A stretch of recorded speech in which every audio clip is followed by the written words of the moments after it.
বহুল আলোচিত পদ্মা ব্যারেজ প্রকল্প চূড়ান্ত অনুমোদন। জাতীয় অর্থনৈতিক পরিষদের নির্বাহী কমিটির সভায় বহুল আলোচিত পদ্মা ব্যারেজ প্রকল্প চূড়ান্ত অনুমোদন পেয়েছে।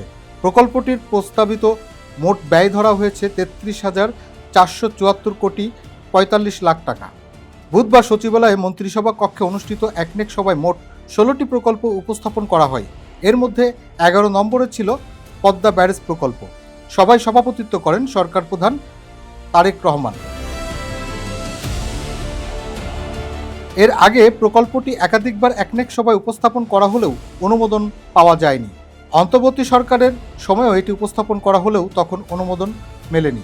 অনুমোদিত পরিকল্পনা অনুযায়ী জুলাই 2026 থেকে জুন 2033 মেয়াদে প্রকল্পটি বাস্তবায়ন করা হবে।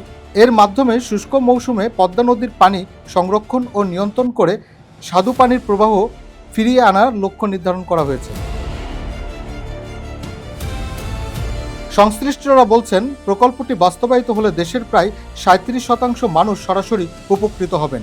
এতে লবণাক্ততা কমবে, মৃতপ্রায় নদীগুলোতে প্রাণ ফিরে আসবে এবং কৃষি, মৎস্য ও পরিবেশে ইতিবাচক প্রভাব আসবে।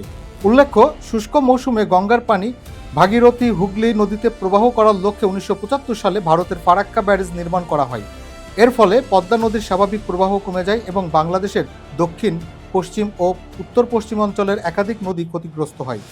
ফারাক্কার প্রভাব মোকাবেলায় বাংলাদেশের পদ্মা ব্যারেজ প্রকল্প গ্রহণ করা হয়েছে। প্রকল্পটি সম্পূর্ণ বাস্তবায়নে মোট ব্যয় ধরা হয়েছে 50,443 কোটি টাকা। তবে প্রকল্প বাস্তবায়নে ভূ রাজনৈতিক বাস্তবতা ও ফারাক্কা সংক্রান্ত বিষয়কে বড় অনিশ্চয়তা হিসেবে দেখা হচ্ছে।